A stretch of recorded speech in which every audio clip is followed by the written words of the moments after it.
Salutations à toutes et à tous, c'est toujours le frère Antoine Fadi, toujours avec Kalatambale.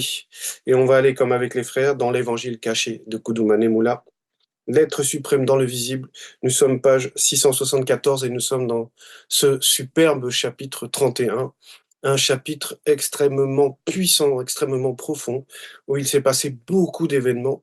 Et ce qui, on va dire, ressort, c'est la position en fait de Koudoumane par rapport aux hommes, par rapport au monde occulte. Et le terme de l'être suprême dans le visible va prendre en réalité une splendeur extraordinaire dans ce chapitre 31.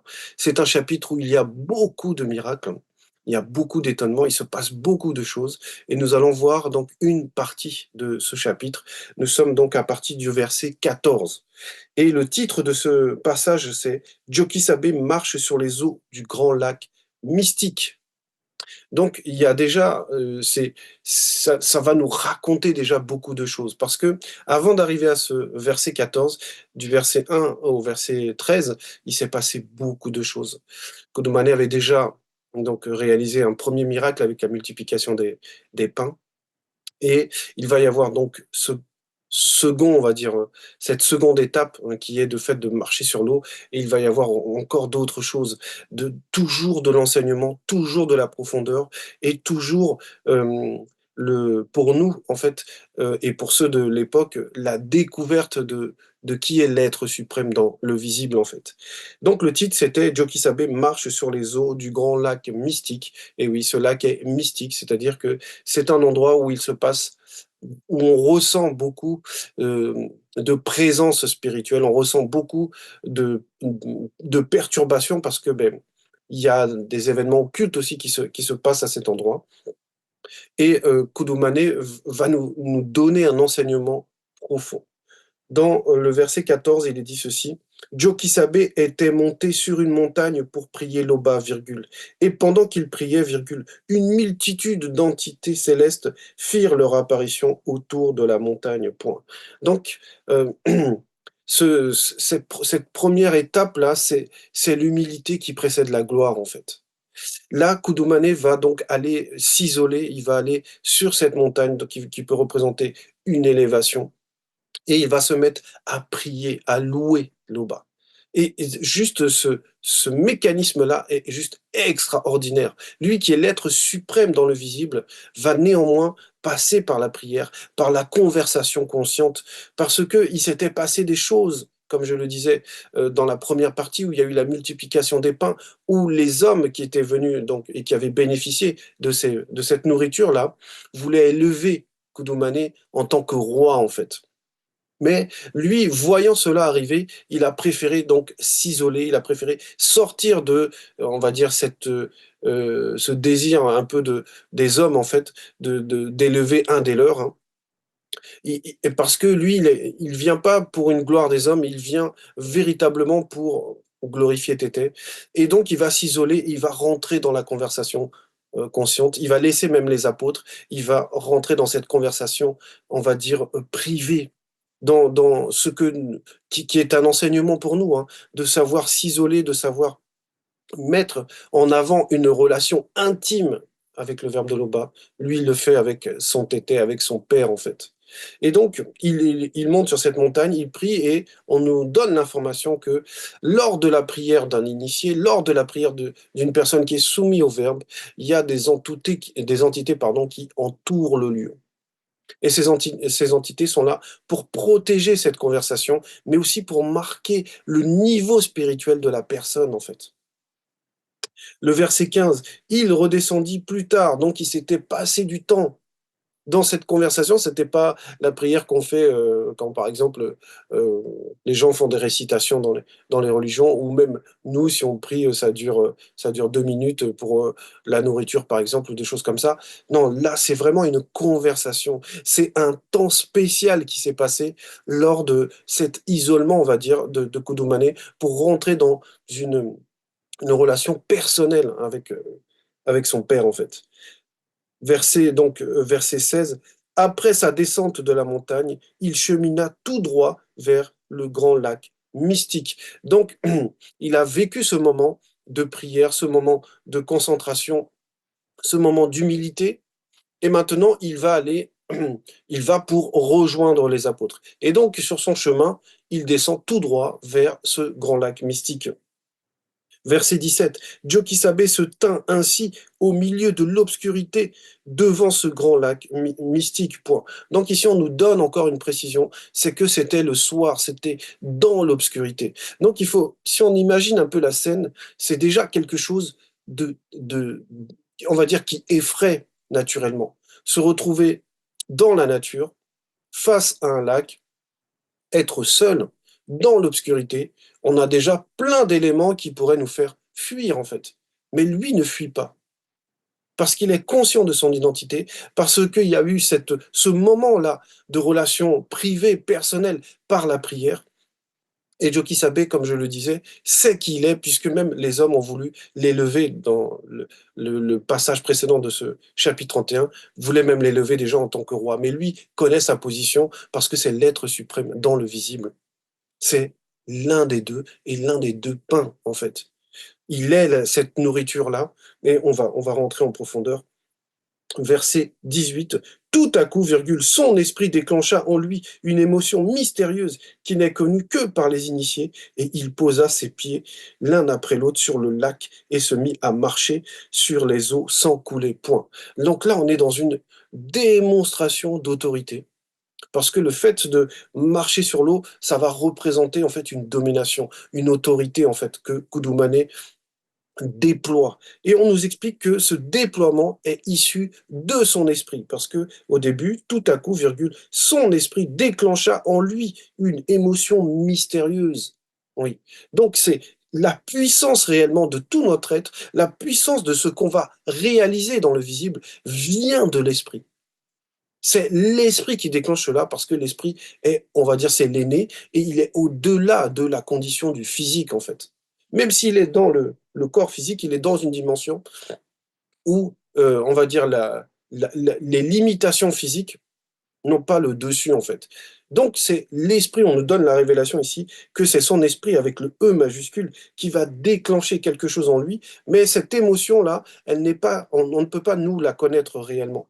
Parce que, comme il est dit ici, elle n'est connue que par les initiés, c'est-à-dire que par les personnes qui ont la sainte présence en eux, en fait. Et il continue, et il posa, donc dans le verset toujours, et il posa ses pieds l'un après l'autre sur le lac et se mit à marcher sur les eaux sans couler. Et ça, c'est extraordinaire que nous soyons les témoins de cela.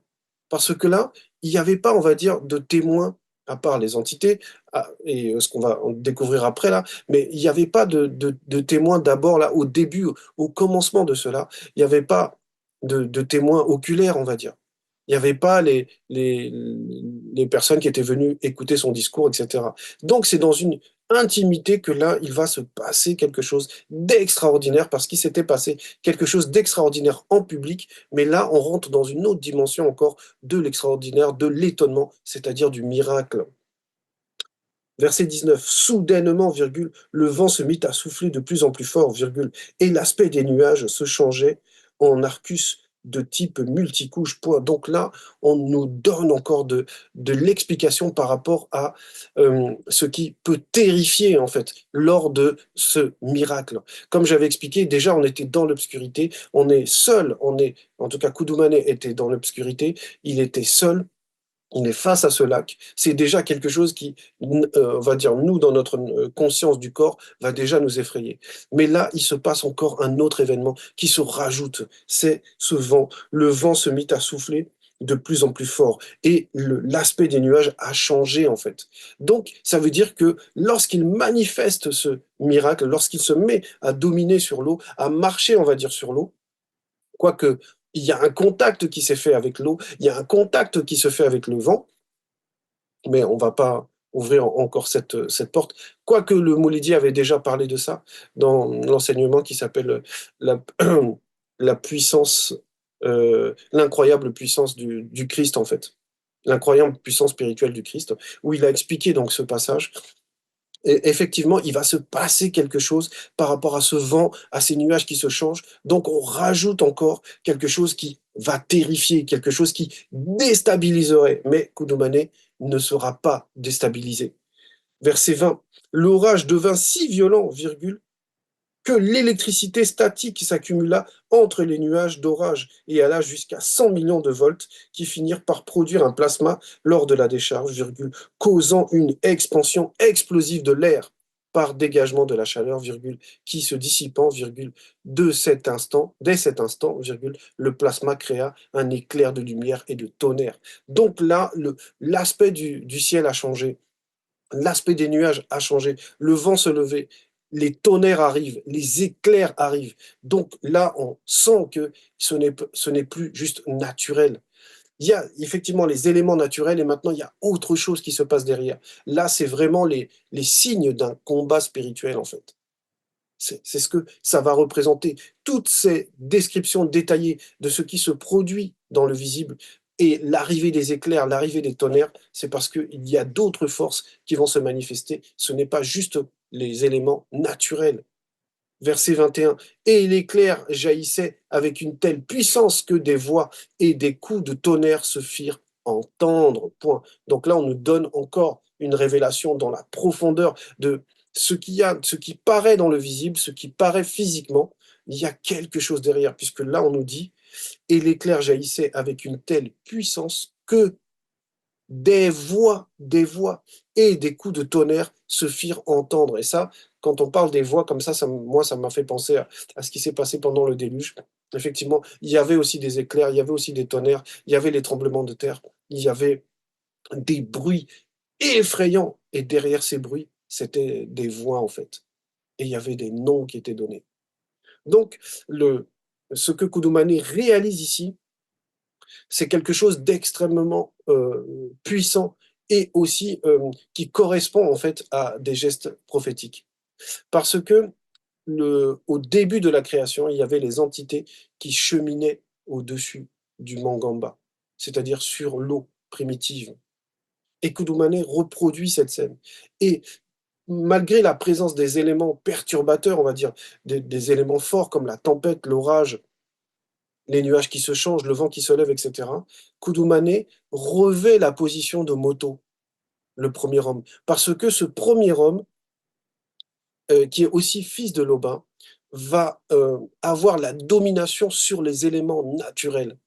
Et Koudoumane revendique ce pouvoir parce que lui, il est fils de Tété directement.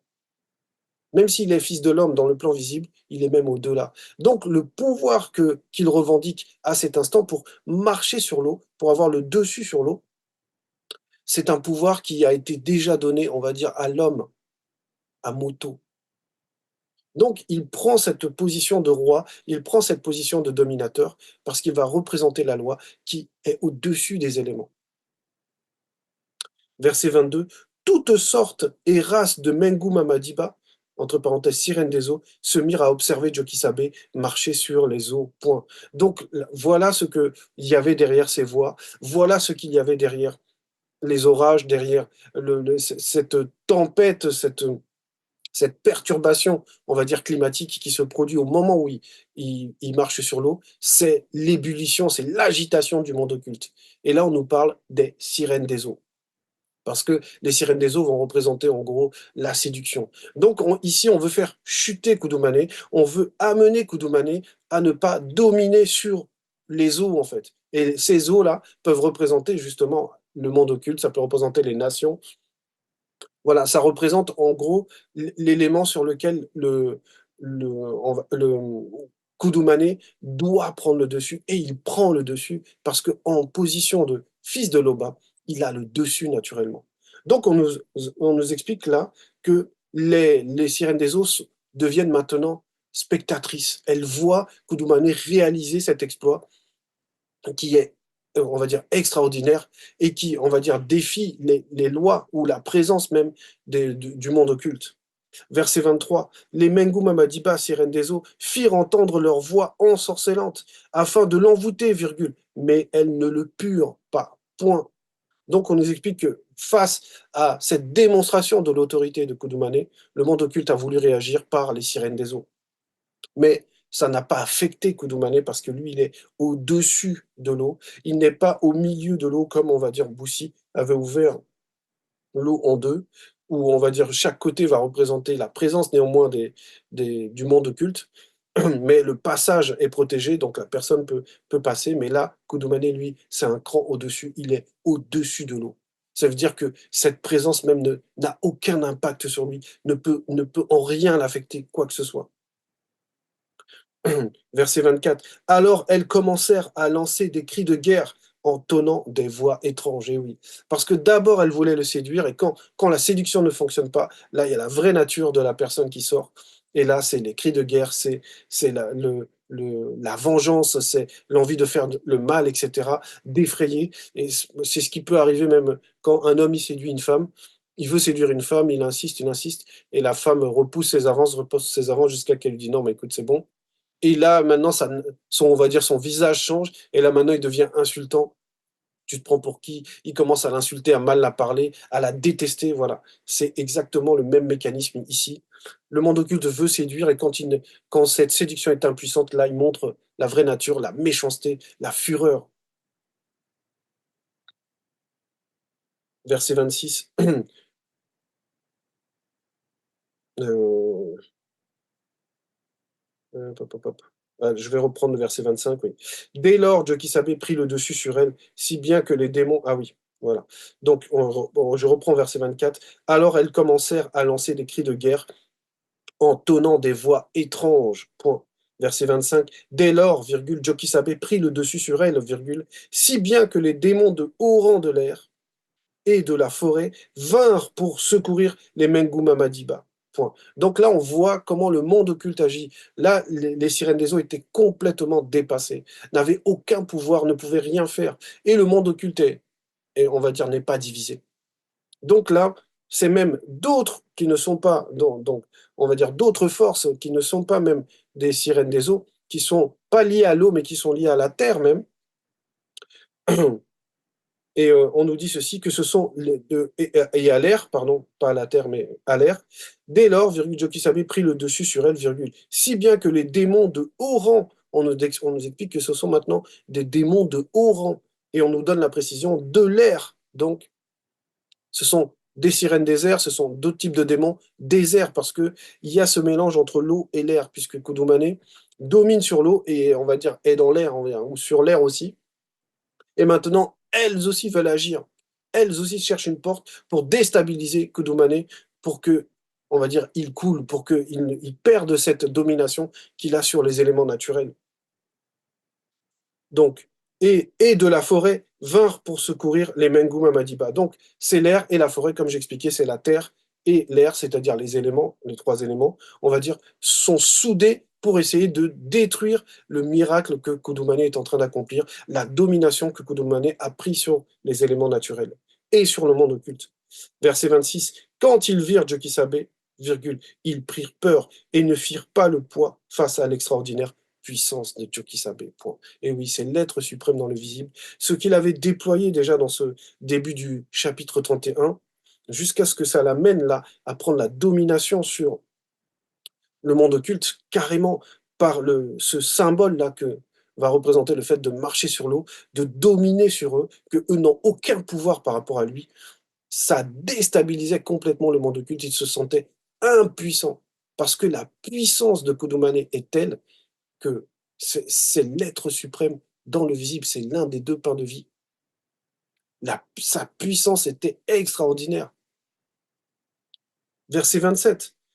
Tous les sorciers et sorcières des environs assistaient stupéfaits à la défaite des Menguma Madiba, sirènes des eaux, et autres démons de haut rang. Point. Donc là, l'aura, le rayonnement de cet acte de Kudumane va affecter même jusqu'à des personnes physiques qui sont connectées au monde occulte. C'est ce qu'on nous dit ici. Tous les sorciers et sorcières des environs assistaient stupéfaits à la défaite des Menguma Madiba et autres démons de haut rang. Donc, c'est dans plusieurs plans que s'est passée cette domination. Et le monde occulte, quel que soit, on va dire, le niveau, a été conscient qu'il ne pouvait rien faire face à Koudoumane. La puissance de cet initié en chef consacré, la puissance de l'un des deux est telle que on ne peut pas, il n'y a rien à faire en fait. Verset 28. Plus tard, virgule, Jokisabe alla vers ses apôtres, virgule, en marchant sur le grand lac mystique. Point. Et ça, c'est juste extraordinaire. Ça veut dire que il réalise ce miracle, il est seul. Il marche sur le lac et après, il va même prendre la direction des apôtres. Il va aller vers ses apôtres parce que c'est un enseignement qu'il va leur donner aussi. Et en gros, le fait qu'il change ou qu'il prenne une direction, c'est parce qu'il fait ce qu'il veut, en fait. Il a la domination sur le monde occulte. Personne ne peut l'empêcher de faire ce qu'il veut à cet instant. Donc, il choisit d'aller vers ses apôtres parce que ça va être un enseignement pour eux aussi de voir Koudoumane à ce niveau-là de, on va dire, de performance. Verset 29, quand les apôtres le virent marcher sur le lac, virgule, ils furent troublés, excepté Abéa et Soma, virgule. Quant aux autres, virgule, ils dirent deux points, c'est Djenguma Madiba, entre parenthèses, la sirène des eaux, point d'exclamation. Et, virgule, dans leur frayeur, ils poussèrent des cris, point. Et oui, c'est un spectacle qui ne peut que déstabiliser. Euh, quand on n'est pas dans son esprit, voir quelqu'un marcher sur l'eau, quelque chose que on ne peut pas, on va dire, dans notre conscience, qui nous paraît impossible à réaliser. Voir quelqu'un arriver dans cette pénombre-là, dans cette obscurité, qui marche sur l'eau, mais c'est dans notre conscience, on n'a pas de référence en fait. Ça nous déstabilise, ça nous met dans la peur. Mais on nous explique qu'il y a plusieurs états de conscience chez les apôtres à cet instant. Quand les apôtres le virent marcher sur le lac, virgule, ils furent troublés, excepté Abéa, parce que c'est un initié, et Soma, parce que Soma avait accès à des secrets. Dans sa relation intime avec Koudoumane, Soma avait accès à des secrets qui lui ont permis de, on va dire, de digérer ce qu'il était en train de voir, de l'accepter, de ne pas ressentir de trouble, parce qu'il avait cette proximité avec son Mouledi, avec Koudoumane Moula, et il y avait des secrets auxquels lui avait accès, que les autres n'avaient pas accès, et qui permettaient à son esprit de prendre le dessus sur ce qu'il voyait par rapport à Koudoumane. Quant aux autres, virgule, ils dirent, deux points, c'est Djengou Mamadiba, la sirène des eaux, oui. Parce que pour eux, c'est ça la référence, c'est que de ces lacs mystiques, de ces endroits, on racontait beaucoup d'histoires que les sirènes des eaux parfois sortaient comme ça de l'eau. Voilà. Et parce que, effectivement, au moment où les sirènes des eaux avaient des corps physiques, avant le déluge, les sirènes des eaux faisaient ce genre de manœuvre, en fait. Donc, eux, ils sont restés dans ces références-là parce qu'ils n'ont jamais vu ça. Au début, ils ne se sont pas dit que c'est leur Mouledi qui est en train d'arriver. Voilà. Ils sont dans la pénombre, ils vont se dire, ça, c'est une force occulte, en fait. Verset 30, Jokisabe leur dit aussitôt deux points. Rassurez-vous, virgule, c'est moi avec le M majuscule, point virgule. N'ayez pas peur, n'ayez pas peur, point. Et oui. Donc il les a rassurés parce que la conscience de leurs yeux, la conscience de leur corps était complètement déstabilisée par le spectacle qu'ils étaient en train de voir et qui est en réalité qui est effrayant en fait. De voir quelqu'un marcher sur l'eau comme ça, dans la pénombre et de ne pas pouvoir encore l'identifier pleinement parce qu'il y a le trouble qui prend le dessus, c'est c'est effrayant en fait. Donc plusieurs états de conscience chez les apôtres et c'est normal parce que ce que Koudoumane là était en train de réaliser était extraordinaire à plusieurs niveaux. C'était une domination qui va représenter la domination de Moto sur les éléments, mais c'était une domination qui dépasse les éléments, qui va même sur le monde occulte, où le monde occulte n'a aucune force pour pouvoir lutter contre les exploits de Koudoumane, contre la puissance spirituelle de Koudoumane, contre l'autorité qui a été donnée à Koudoumane. Donc c'est pour ça que je disais que cette scène peut symboliser l'humilité qui précède la gloire, parce qu'il y a eu ce moment d'humilité, ce moment où il s'est confié à son tété, ce moment où il était dans l'intimité, et maintenant le moment où il prend le dessus sur ce qui existe de la réalité physique. Prendre le dessus sur les éléments, c'est prendre le dessus sur la réalité physique. C'était le message, l'Oba est toujours glorifié.